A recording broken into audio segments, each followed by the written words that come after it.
Hello everyone, and thank you for joining us for another peel-off painting with J. Robinson Art. I'm glad that you're watching it on our YouTube channel. Please subscribe on the link below and give us a like if you like this painting.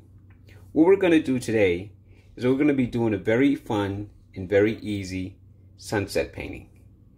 This painting is on a black canvas, and I basically provided the peel-offs, and maybe we'll put in the birds. They're not really mandatory, but they do add a little something to the painting. So let's get ready and take a look at what we have as supplies.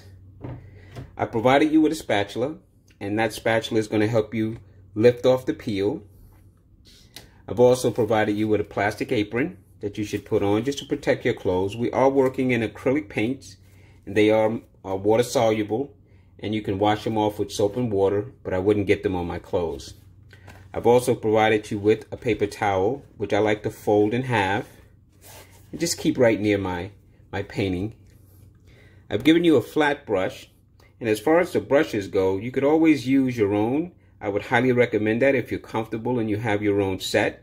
These brushes will get the job done, and as most artists, I have hundreds of brushes, but for purposes of the video, I like to use the actual brush that we provide in the kit, just to show you that you can render a very nice painting with it.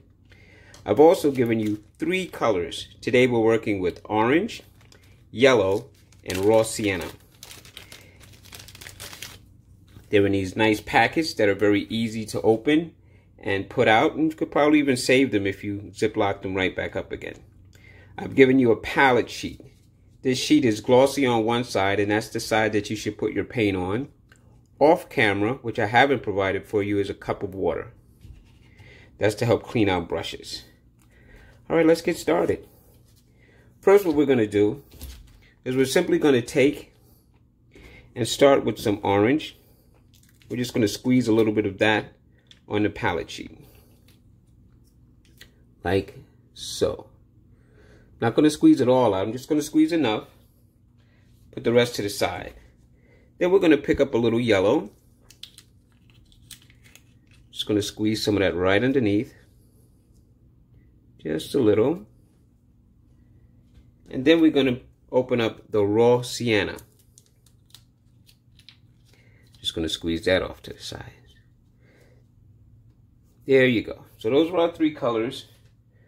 And we're basically just going to be splashing in some color all along the canvas here. And then at the end, we're going to shoot some light coming from the lighthouse. So let's get started. First, I'm going to take and tap into some orange. Just going to take that color and just very carefully start washing that along the top.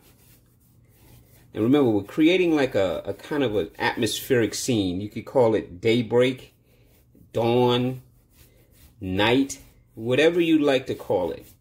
And see, I'm just going to take some yellow immediately and just kind of add that in. Let that mix in with the orange just at the edges. See how I'm not going all the way up because I want to keep some of that orange. Let's put a little bit more yellow over here. There you go. See, just streak that color in. I'm going to come in now with a little bit of this raw sienna. See, I'm just going to throw that in there, a little earth tone color. Let that mix a little bit. Now at this point, we've added orange, yellow, and raw sienna. You could put the pattern any way you like at this point. And you see how I'm not holding back and I am painting right over the peel-off. I'm going to come right back with just a tiny bit of yellow. Then I'm going to come back with a little bit of orange. And what I wanted to say was, you can now pick up any of the colors that you like to splash into your painting. I'm just giving you an idea of how to paint the picture. You can be as creative as you want. You can make yours darker by adding more orange. You can make yours brighter by adding more yellow. You could not use any one of the colors that I've provided for you.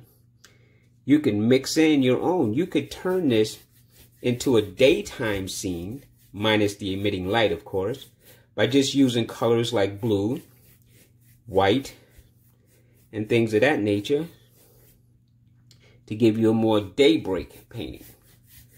So you see how I'm just working my way down the canvas. I'm just allowing some of the black to show through, not really concerning myself with where one color stops and the other color starts. I'm just letting it be atmospheric. I'm just going back and forth. A little sienna here, a little yellow there. And pretty much, I'm just giving you, again, an indication. We're going to literally take this all the way down. And then we're going to let it dry for a couple of seconds because acrylic paint dries really quickly. And since this is such a fun and easy painting, maybe we'll hit these colors one more time just to help enrich them a little bit.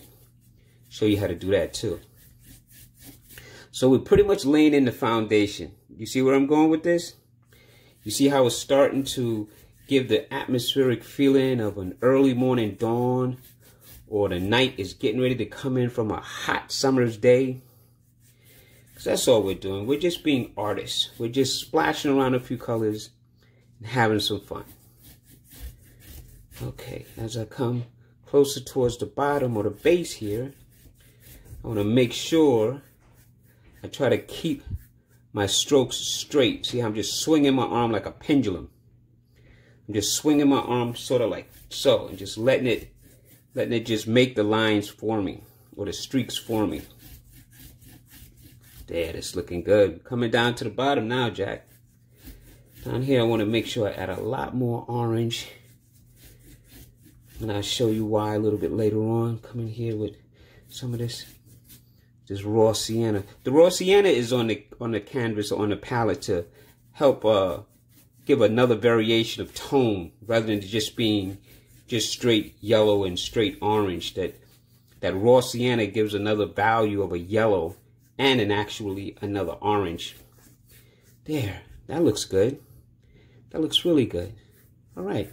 At this point, what I'd like to do is I'm going to sit and let my canvas dry for just a few minutes. Now, just to talk about why I'm going to do that. If I were to keep going back and forth into this drying acrylic, since acrylic dries very fast, what would happen, it would start pulling up the color. And it would leave really open black spaces that would be very, very difficult to cover up. So the point of just going straight across and coming straight down rather than keeping going back up and just keep working the color is so that you don't lift off acrylic paint that's drying. And I never cleaned my brush during this particular painting because I don't mind the colors automatically blending together. So I started with a little orange. I threw in a little yellow. Then I threw in a little raw sienna. Came back with a little orange. Came back with a little yellow. Raw sienna. Yellow. You could pretty much see them. So it wasn't like I was trying to mimic a particular pattern other than just giving this very sunset look. So what I'm going to do now is take my brush, dip it in the water. I like to say ringing the bell, knocking it from side to side. Wipe the brush off on my paper towel. And even though you're not going to see it in real time, I'm going to pause the video, let my painting dry. I'm not going to do anything else to it. And then I'm going to come back and show you how to enrich the colors that we currently have on the canvas. So just hold on and I'll be right back. Okay, it's actually been approximately 3 minutes, and I would give it 3 to 5 if you have the time. And again, this is just to let the acrylic paint dry, which is a really cool technique for layering. They do that in watercolor painting as well, where you can lay color on top of color that has dried. Wet color tends to either, like I was saying before, pull up the paint, or it kind of turns into a mushy mud. But by letting it dry, you get these lines and stuff in there. See how I can touch it? And it's dry as a bone. And then what I'm going to show you is this. Let's take a look at right up here near the top. There is orange paint up there, but watch what happens now when I go back and add some color. I'm just going to do one little side here just to show you. Okay, look at this side here, which was the first layer we put, and here's the second. And that's why sometimes it's important to be patient, not be in a hurry. Spend a little time with your artwork. So this way you can get the most out of it. Now watch the yellow, same thing. the color is literally laying right on top of the dried paint. And the cool thing about it is it's kind of transparent. So some of that undercolor will show through and add another little variation of tone differences that you really don't see, but your eye does. You won't be able to determine that there's a difference. Watch the sienna. See? So now what we're going to do is we're going to repeat that same pendulum type stroking from top to bottom, taking our time because this is our last layer. Taking my time and just going over the colors that already exist and even creating some new patterns. It's really okay. Here's where you get to, if you didn't like too much orange or too much yellow, this is where you get to tone that down a little bit.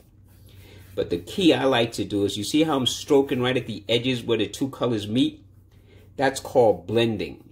And what happens when you blend is you kind of make the colors disappear into each other and make it very difficult to see where one color stops and the next color begins.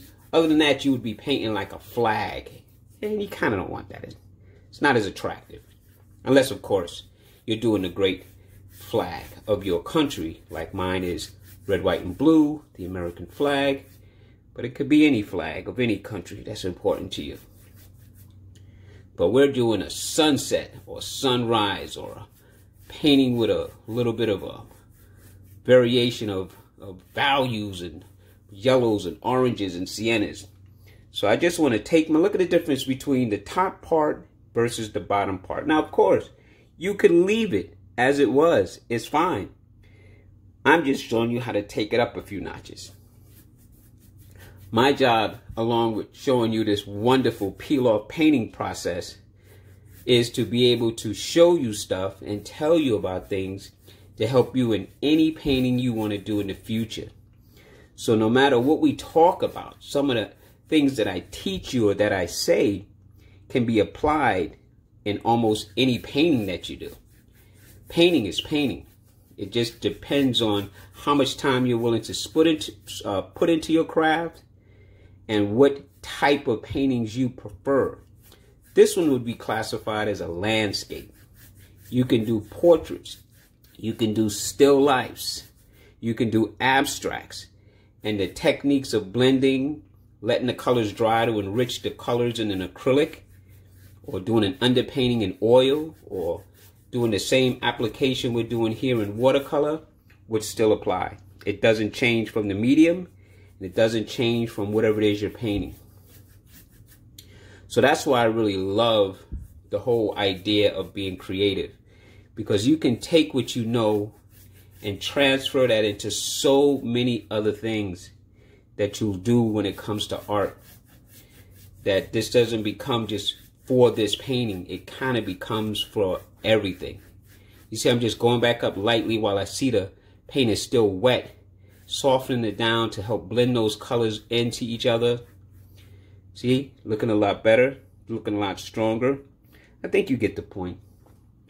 And now coming down here, I want to add a lot more orange, and like I told you, I'll tell you why in a second.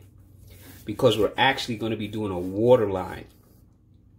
It's going to be a water line and a shadow. So we need a lot more orange down here than we do the yellows.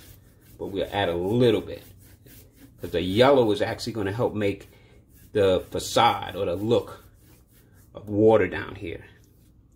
So I just want to make sure that down here has a lot more orange. And again, remember we introduced that raw sienna to this painting? That'll help compensate for the lack of yellow that we'll be using down in this area, as we did up here. We're almost done. And again, make sure you paint over the peel-off. That's important. Peel-off has a job to help you, and then you want to make sure you make the best use of it.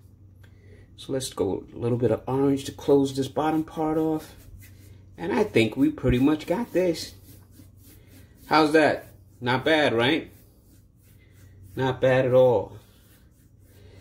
Now this is a two-part peel-off. But before we peel off, let's clean off our brush. And we're going to put in that light emitting from the lighthouse. And that's easy to do. And this I want to say too. My way is not the only way. I wouldn't even say that my way of painting is the right way. But when you find yourself doing something new, it's best to follow the steps, learn the basics, and then expand on it in your own way. The way I'm going to show you how to put the light from this lighthouse is I'm going to take a little yellow, use the side angle of the brush, and I'm just going to kind of draw a line to say this will be the top part of my light. This will be the bottom part of my light. So now I know where my light's going to be. You see how I stayed right here in the lighthouse where the little openings are.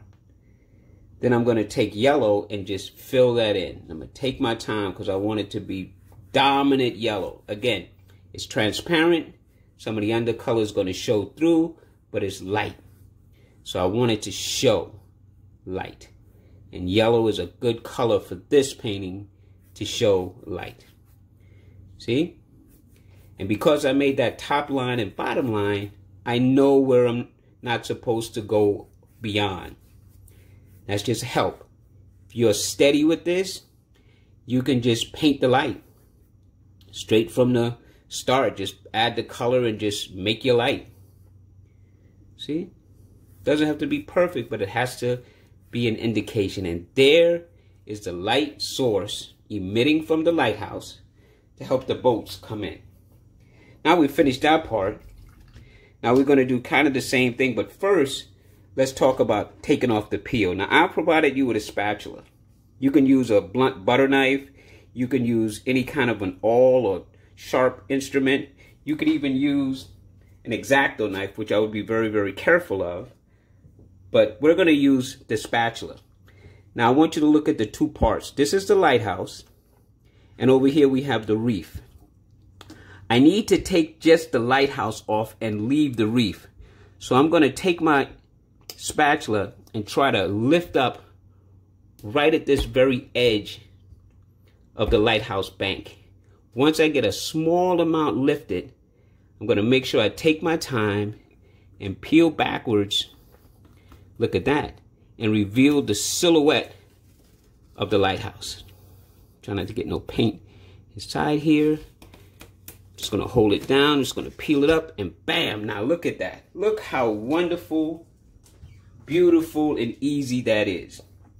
Now what we're going to do is leave the reef area and we're going to concentrate on the bottom half of this silhouetted lighthouse. We're going to take our brush that I cleaned off and I'm going to wipe it on a paper towel. I'm going to pick up a tiny bit of yellow. And you see right here, everything from this little point on, I just want to cut in half. So I'm going to draw a line. It could be wiggly because it's water. And I'm going to take that line all the way to the end of the canvas. So right across. Then I'm going to take that same brush and make very little color. But I want to make sure that the black part down here is covered. Not completely. Just covered enough that it shows the shadow or the reflection of the lighthouse in the water. And the more streakier you do this, the more the water looks like it actually has movement. Now, how easy and cool was that? And just that fast, you've created a shadow for the lighthouse, a shadow for the bank.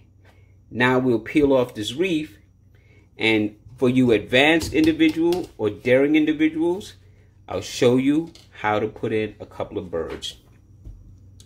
The same thing applies here. I'm going to go to the edge and just peel up the corner. Put my hands underneath and just peel upwards at a 90-degree angle. And very slowly peel off the reef. Ta-da! How wonderful is that? The painting is done. For some of you, this is where you could sign your painting and say, wow, look at what I created. And you created. Peel off is just a help. Peel off is just a way to help you be the artist that you know that you are. Now let's show you how to make a couple of birds. I've got a nice script liner brush. This doesn't come with the kit because birds aren't really part of this process. I'm just going to show you how to enhance on it. You see the long hairs on this brush? I'm going to dip it in the water. Just going to turn it around on my paper towel.